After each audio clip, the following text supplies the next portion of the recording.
Une façon intéressante de venir mettre un petit peu de fantaisie dans vos bijoux, c'est de venir y incorporer des plumes. Alors, ça peut être fait d'une façon très exubérante, comme le collier que vous avez ici fait de plumes de paon, ou une toute petite touche de plumes, comme dans ce collier-ci. Il y a des façons de venir les incorporer dans votre bijou. En premier, on a le tube perle à écraser.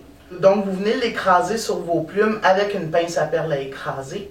Et selon que vous gardiez votre plume au complet ou que vous en coupiez un bout, ici, vous voyez l'espèce de petite colonne vertébrale qu'il y a dans la plume, elle va en grossissant.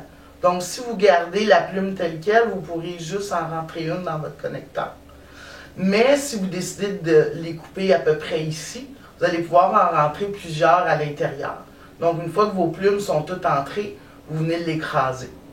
Ici, on a un exemple de boucle d'oreille faite de cette façon-là. On a aussi, si vous voulez faire des paquets de plumes un petit peu plus gros, les connecteurs en U qui pourraient vous servir à faire ça, ou les connecteurs en U arrondis, donc pour venir mettre vraiment beaucoup plus de plumes dans votre paquet, vous allez pouvoir utiliser ceux-là. Dans les deux premiers cas dont je viens de parler, si vous avez peur que vous, par exemple, vous ayez mal écrasé votre connecteur, vous pouvez venir mettre une petite touche de colle. Par contre, faites attention que ça ne déborde pas de partout, mais ça pourrait vous aider à faire tenir vos plumes encore plus dans vos connecteurs. Le cache-nœud peut servir aussi d'attache. Donc, on vient rentrer nos plumes dans le cache-nœud. Ensuite, on rentre notre perle à écraser, on l'écrase et on vient refermer notre cache-nœud sur la perle à écraser.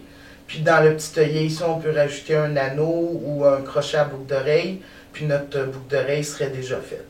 Si vous voulez incorporer des plumes sur un collier fait en tiger tail ou une boucle d'oreille, vous rentrez vos paquets de plumes dans les petites perles à écraser et ensuite vous rentrez votre fil. Ça va aller beaucoup mieux que si vous rentrez votre perle à écraser sur le fil et après que vous rentrez vos plumes dans la perle à écraser. Fait que rentrez votre fil en dernier. Donc, vous rentrez vos plumes, vous venez l'écraser sur le fil et ensuite, si vous voulez cacher la perle à écraser, vous pouvez venir mettre un petit cache-perle à écraser. Et si vous voulez que vos plumes restent bien à plat devant vous, vous pouvez venir écraser la perle avec une pince plate. Ça va vous permettre de les garder bien à plat sans qu'elles tournent d'un côté ou de l'autre.